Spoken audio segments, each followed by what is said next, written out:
Hi, we have to have the talk. Um, while our audience keeps growing, we continue to lose money on the podcasts. Why? Let's be honest. We suck at selling advertising.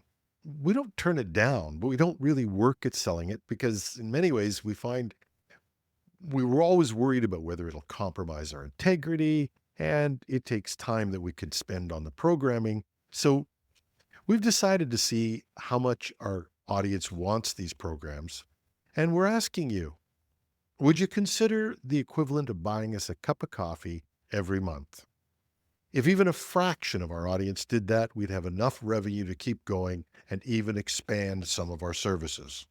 Now, I don't want to turn these podcasts into an NPR like begging for dollars any more than I want to fill them with ads. So I'm going to ask you today to go out to buymeacoffee.com/tech podcast. That's buymeacoffee.com/tech podcast. And consider giving us like $5 a month Canadian. If enough of you do that over the next day or so, we'll have enough money to keep going. That's it. Thanks a lot. We appreciate your listenership and we want to keep the program going. So buymeacoffee.com/tech podcast. And now back to our regularly scheduled programming. A new ransomware as a service group fills the void created by law enforcement takedowns.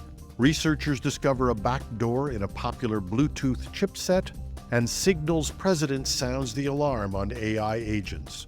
This is Cybersecurity Today. I'm your host, Jim Love. Recent successes by law enforcement have disrupted some of the big players in the ransomware as a service world, with Noberus and Lockbit being two of the biggest. But the void left by these players has been rapidly filled by new groups, including SpearWing, a ransomware as a service leveraging the Medusa malware to conduct extensive cyber attacks.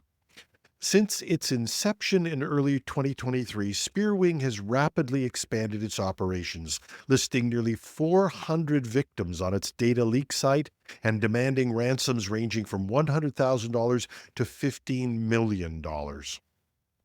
Recent analysis indicates a significant uptake in Medusa ransomware incidents. Attacks surged by 42% between 2023 and 2024, with the trend persisting into 2025. Notably, the first 2 months of 2025 have already seen over 40 attacks, nearly doubling the figures from the same period in 2024.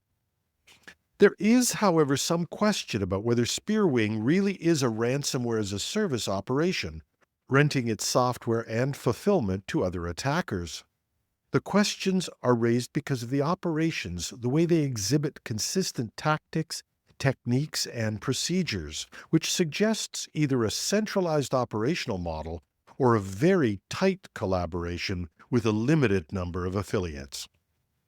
The group primarily gains initial access by exploiting unpatched vulnerabilities in public-facing applications, especially liking Microsoft Exchange servers. Post-infiltration, they employ remote management tools like SimpleHelp, AnyDesk, and Mesh Agent for persistent access and lateral movement. A notable tactic is the bring your own vulnerable driver approach, where attackers deploy signed yet vulnerable drivers to disable security software, thereby evading detection. SpearWing's attacks span various sectors, including healthcare, finance, and government organizations. The group employs a double extortion strategy, exfiltrating sensitive data before encrypting systems to pressure victims into paying ransoms. Failure to comply results in the public release of stolen data on their leak site. The rise of SpearWing underscores the resilience of the world of ransomware, where major takedowns of large groups provide opportunities for emerging groups to fill the void.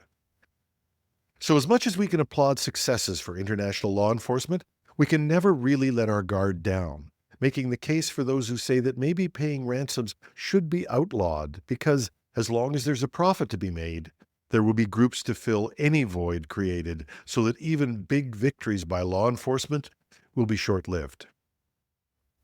The Akira ransomware group has demonstrated a novel attack method by leveraging an unsecured webcam to circumvent endpoint detection and response, or EDR systems, leading to the successful encryption of a victim's network. Initially, Akira gained access to target networks through an exposed remote access solution, deploying the AnyDesk remote management tool for persistent access and data exfiltration. Subsequent attempts to deploy ransomware on Windows servers are often thwarted by the organization's EDR, which detects and quarantines the malicious payload. But undeterred, the attackers are scanning the networks for alternative entry points and identified several Internet of Things devices, including webcams and fingerprint scanners that lack adequate security measures.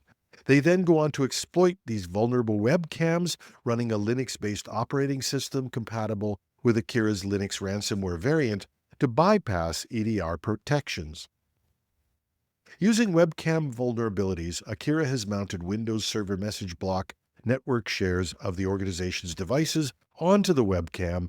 Then they executed the Linux encryptor from the webcam, encrypting files across the victim's network without detection. Devices are often not monitored by the security team.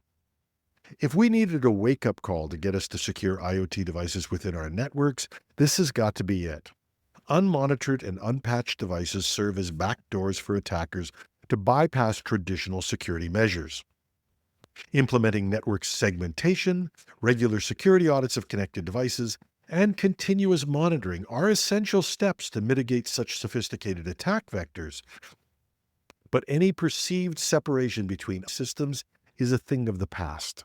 We need comprehensive security strategies that include all network-connected devices. Security researchers have uncovered undocumented commands in the ESP32 microcontroller, a widely used chip enabling Wi-Fi and Bluetooth connectivity in over 1 billion devices globally. Manufactured by Espressif, the ESP32's hidden functions could allow attackers to spoof trusted devices, access unauthorized data, and potentially establish persistent control over affected systems. Spanish researchers from Tarlogic Security presented their findings at RootedCon in Madrid. They demonstrated that exploiting these undocumented commands could enable adversaries to impersonate legitimate devices and bypass audit controls, thereby infecting critical systems. The ESP32 chip is integral to numerous Internet of Things devices, making this vulnerability particularly concerning. Compromised devices could serve as entry points for broader network intrusions, highlighting the necessity for manufacturers to scrutinize and disclose all functionalities within their hardware components. And once again, firmware updates, disabling unused features, above all, segmenting IoT devices are key steps to follow. But overall, there is a critical need for vendors to improve hardware design and for purchasers to demand independent and rigorous security assessments. Hats off to these researchers. And finally, Signal President Meredith Whitaker has issued a stark warning about the privacy and security risks associated with agentic AI. AI systems capable of performing tasks autonomously without direct user input. Whitaker emphasized that while these AI agents promise convenience, they require extensive access to personal data, including browsing histories, credit card details, calendars, and messaging apps. She raised concerns that these AI-powered assistants would likely process sensitive information in the cloud, increasing the risk of data breaches and unauthorized access.